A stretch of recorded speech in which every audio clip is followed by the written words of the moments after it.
Mari kita amati peta persebaran kepadatan penduduk di Indonesia berikut dan jawablah pertanyaan-pertanyaan berikut. Dari peta tersebut, pulau manakah yang paling padat penduduknya di Indonesia?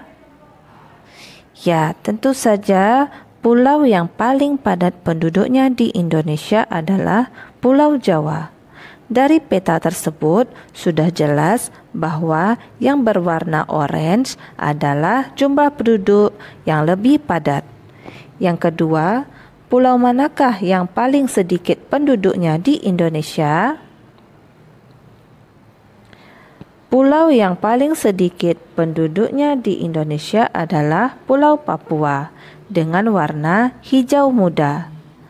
Yang ketiga, berapakah jumlah kepadatan penduduk Provinsi Lampung?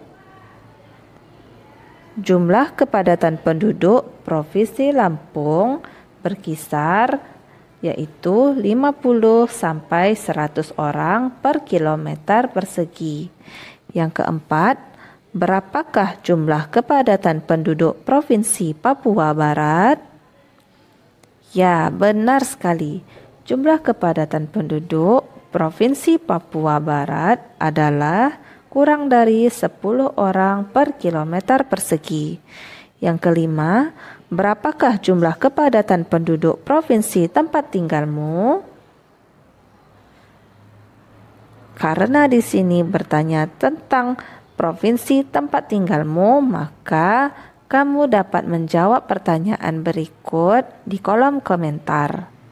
Anak-anak, perbedaan padatnya penduduk di masing-masing provinsi mengakibatkan keberagaman penduduknya. Salah satunya adalah keberagaman suku dan budaya. Sekarang, mari kita pasangkan antara pulau dengan suku bangsa yang tepat dengan menarik garis. Yang pertama, kita lihat di sini ada gambar pakaian adat dari daerah Pulau Papua. Kita pasangkan daerah Pulau Bawah di Pulau Papua. Yang kedua, pakaian adat dari Pulau Kalimantan. Kita pasangkan dia di kolom Pulau Kalimantan. Yang ketiga, ini adalah pakaian adat dari Pulau Sumatera. Kita pasangkan dia di Pulau Sumatera. Yang keempat, pasangan ini berpakaian adat dari Pulau Nusa Tenggara. Kita tarik di kolom Pulau Nusa Tenggara. Yang kelima, ini adalah pakaian adat dari Pulau Jawa. Kita pasangkan dia di Pulau Jawa. Yang kelima adalah pakaian dari Pulau Bali. Kita pasangkan dia di Pulau Bali.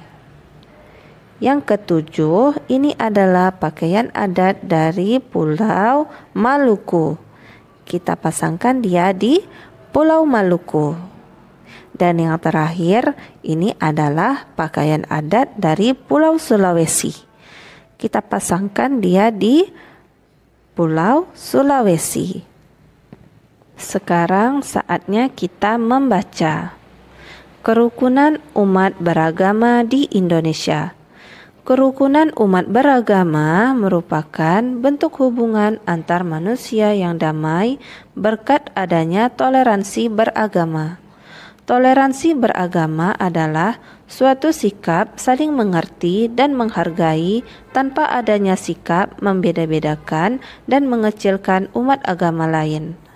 Kerukunan umat beragama sangat penting bagi bangsa Indonesia untuk mencapai kesejahteraan hidup. Seperti yang telah kita ketahui bahwa Indonesia memiliki keragaman yang begitu banyak. Salah satunya adalah agama. Meskipun mayoritas penduduk Indonesia memeluk agama Islam, namun ada beberapa agama lain yang juga dianut, yakni Buddha, Hindu, Kristen, Katolik, dan Konghucu.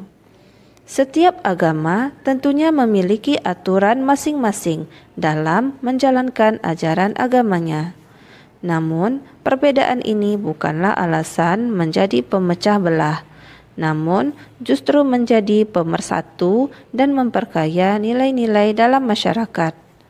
Sebagai satu saudara dalam tanah air yang sama, kita harus menjaga kerukunan umat beragama agar bangsa dan negara kita tetap menjadi satu kesatuan yang utuh.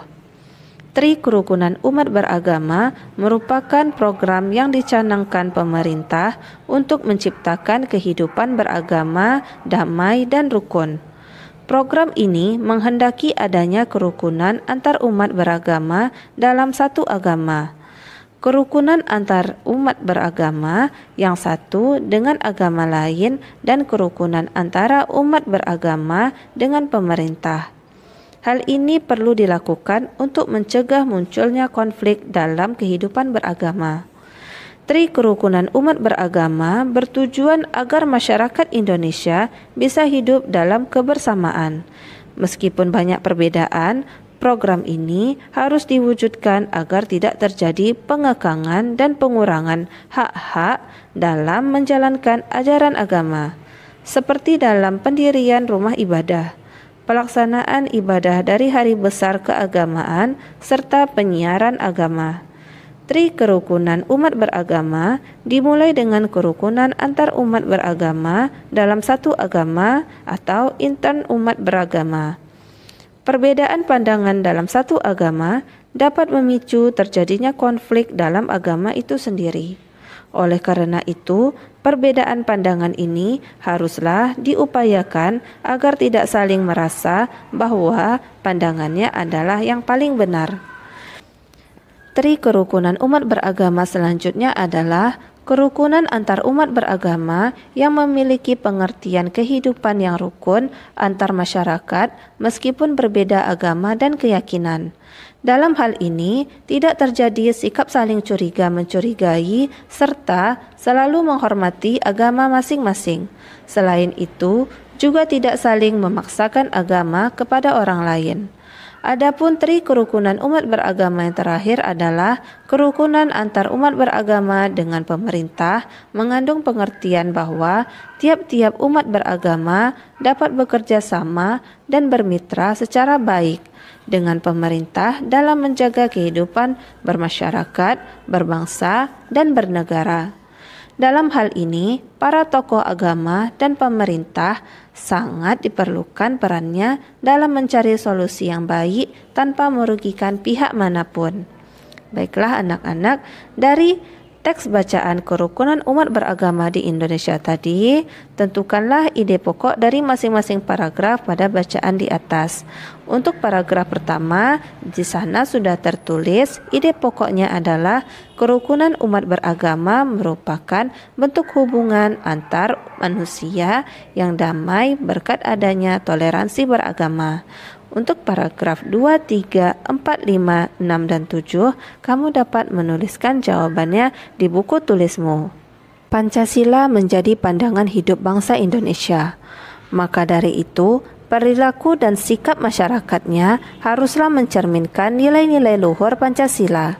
Meskipun demikian, sering kita jumpai dalam kehidupan sehari-hari perilaku orang-orang sekitar kita yang tidak mencerminkan nilai-nilai Pancasila. Berikut beberapa contoh perilaku yang tidak mencerminkan nilai-nilai Pancasila.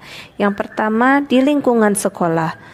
Contoh perilaku yang tidak sesuai dengan nilai-nilai Pancasila yaitu memilih teman hanya yang kaya saja. 2. Tidak mau meminjamkan peralatan sekolah kepada teman. 3. Menyontek. 4. Berkelahi. 5. Tidak mau mengikuti upacara bendera. 6. Mengejek teman. Sikap-sikap tersebut sangat bertentangan dengan nilai-nilai Pancasila. Yang kedua, di lingkungan rumah. Perilaku yang tidak sesuai dengan nilai-nilai Pancasilanya yaitu tidak melaksanakan ibadah sesuai dengan agamanya. 2. Tidak mau berbagi makanan dengan anggota keluarga yang lain. 3. Bermalas-malasan. 4. Membantah orang tua. 5. memaksakan kehendak kepada anggota keluarga. 6. Berbohong. Selanjutnya, di lingkungan masyarakat, contoh perilaku yang tidak sesuai dengan nilai-nilai Pancasila yaitu 1. Tidak mau menjenguk tetangganya yang sakit. 2. Melarang orang lain melakukan peribadahan sesuai dengan agamanya.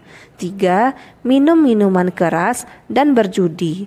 4. Tidak mau mengikuti kegiatan kerja bakti, ronda, dan rapat lingkungan. 5. Suka pamer kekayaan. 6. Mencuri. 7. Menganiaya teman. Dan 8. Melakukan kekerasan. Sekarang mari kita amati gambar berikut.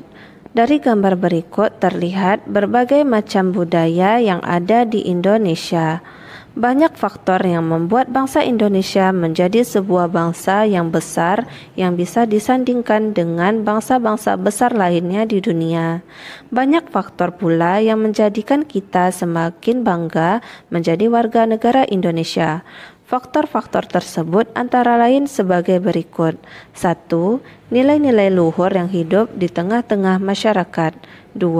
Wilayahnya yang luas dan berupa kepulauan. 3. Letak geografis dan strategisnya. 4. Besarnya jumlah penduduk. 5. Beragamnya suku, agama, ras, dan golongan.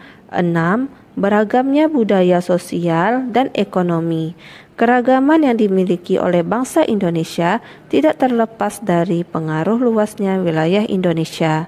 Wilayah Indonesia berupa kepulauan yang terdiri atas pulau besar dan kecil, baik yang berpenghuni maupun yang tidak berpenghuni.